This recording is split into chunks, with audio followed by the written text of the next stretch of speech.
But let's solve another 5 questions.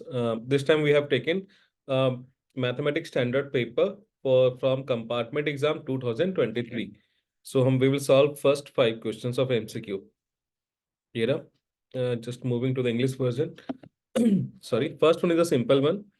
If x is equal to 5, हमें x की value 5 दिखा है and is a solution of a quadratic equation this one.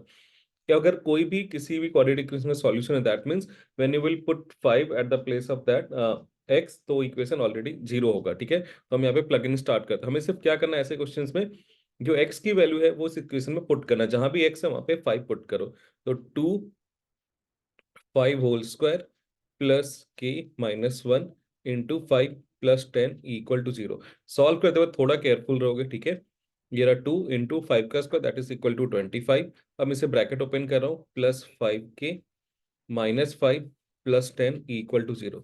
Solve करते हैं. ये रहा 50 plus 5k minus 5 plus 10 that will be equal to plus 5. ठीक है, सो आपको इसे सॉल्व करोगे. मैं एक एक स्टेप सॉल्व कर रहा हूँ, आप जंप कर सकते हो. 5k plus 55 is equal to 0. 5k is equal to minus of 55 transpose करोगे तो k is equal to minus 55 upon 5. इसे सॉल्व करो, ये क्या आएगा 11. सो k की वैल्यू क्या आ गई, that is equal to minus of 11. ठीक है, माइनस ऑफ 11 क्या है, option B is the correct answer. ठीक है, तो हम मूव करते हैं सेकेंड क्वेश्चन पे. Second question is first chapter से, that is real number and here we need to find the LCM. अब देखो एलसीएम का एक सिंपल सा रूल है.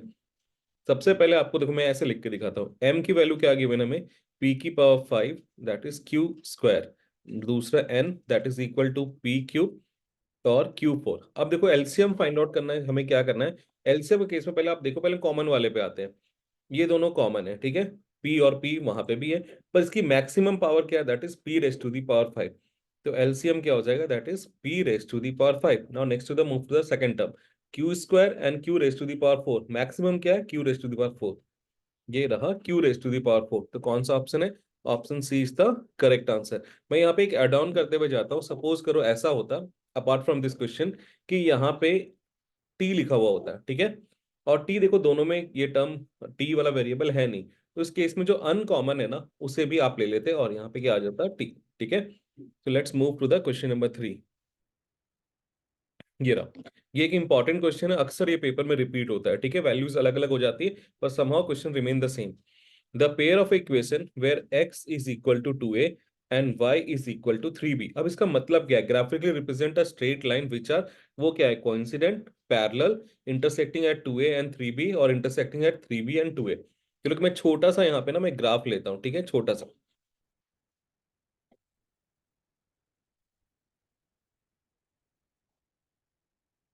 Just minute,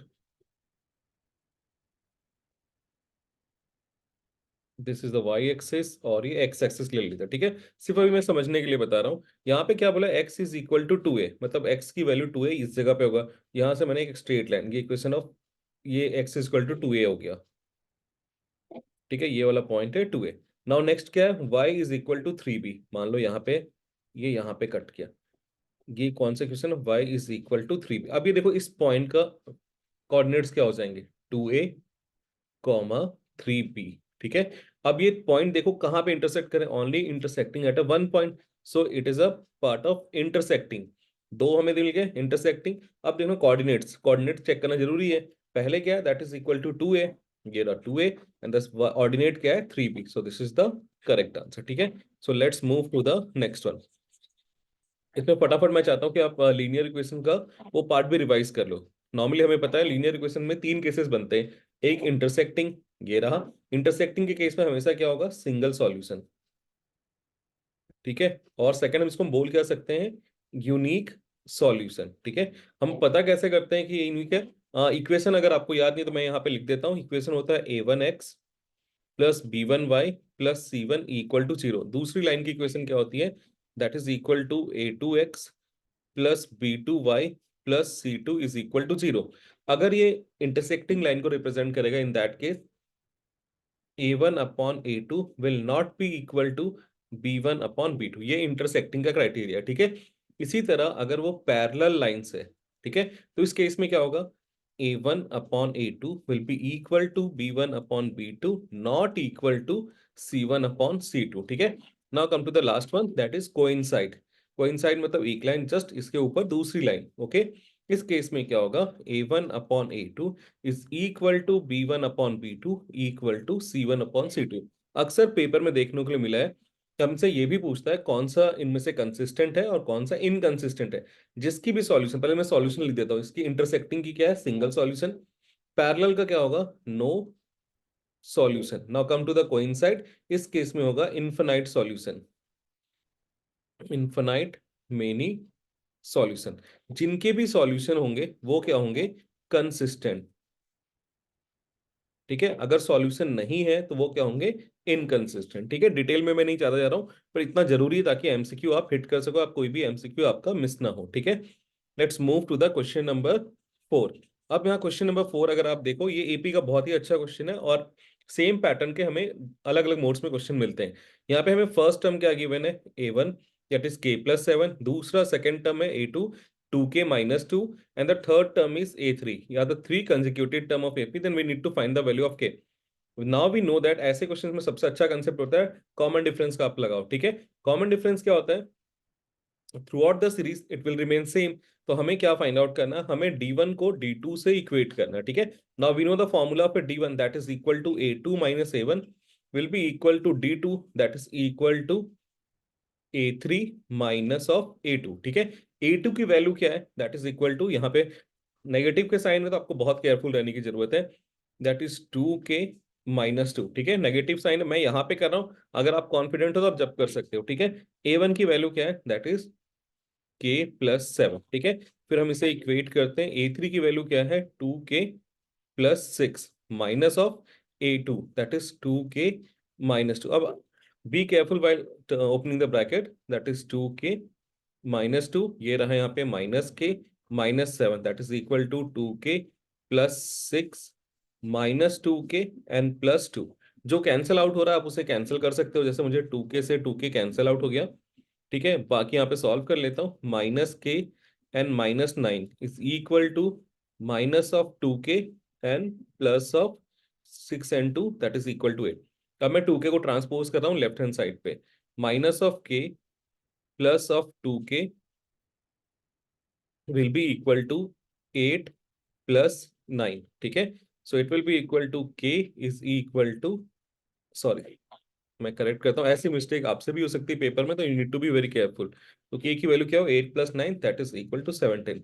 so look for the option, option B is the correct answer. Okay, so let's move to the next one. Again, this is one of the important question from the circle chapter. Here we need to find the length of the tangent, that is PA. Okay, now radius is given to us, तो मैं radius को क्या करता हूँ, यहाँ से connect कर लेता हूँ. ये रहा radius, that is equal to 5 centimetre. अब इस क्वेश्चन में ना थोड़ा ट्रिग्नोमेट्री इंट्रोड्यूस हुआ है. देखो कैसे, हमें क्या पता है कि अगर कोई भी line point of external point of tangent जहां से स्टार्ट हो रहा है, वहां से अगर आप सेंटर पे कनेक्ट करोगे तो वो जो ये एंगल है ना, इसको दो इक्वल पार्ट में डिवाइड करता है. तो ये 60 था, so this will become 30 degree. ठीक है, और टेंजेंट और रेडियस आपस में क्या होते हैं, 90 डिग्री. तो 90 के सामने जो साइड है वो क्या होता है, हाइपोटेन्यूस. ट्रिग्नोमेट्री का थोड़ा सा कंसेप्ट हम यूज कर रहे हैं. ये ऑब्जर्वेशन पॉइंट है 30 डिग्री, इसके सामने जो साइड होगा that will act as a perpendicular. हमें फाइंड आउट क्या करना है, पीए. तो यहाँ पे ऑब्जर्वेशन इस लाइन से खड़ा होकर कर रहे हैं, so it will be act as a base. हमें याद होना चाहिए, पंडित बद्री प्रसाद हर हर भोले. ठीक है, हमें पी गिवन है, ये रहा, और बी फाइंड आउट करना ये. तो ये किसको डिनोट करता है, दैट इज इक्वल टू 10. तो मैंने यहाँ पे क्या लिखा, tan 30 degree is equal to perpendicular upon base. tan 30 की वैल्यू क्या होती है, 1/√3. परपेंडिकुलर की वैल्यू क्या है, 5. बेस की वैल्यू क्या है, हमें फाइंड आउट करना है. ठीक है, क्रॉस मल्टीप्लाई करो, so b is equal to 5√3. और यहाँ पे b क्या है, that is equal to PA 5√3. और यूनिट क्या है, अगर सेंटीमीटर है तो हमने यहाँ पे सेंटीमीटर लिया. Now look for the option, ये option B is the correct answer. ठीक है, so in the next video I am going to upload the another 5 questions from the this set also. ठीक है, तो आप अपनी प्रैक्टिस को कंटिन्यू रखो. अगर आपको लगता है मेरे से किसी और टॉपिक पे वीडियो अपलोड करना है, so please you can post in the comment box. Thank you.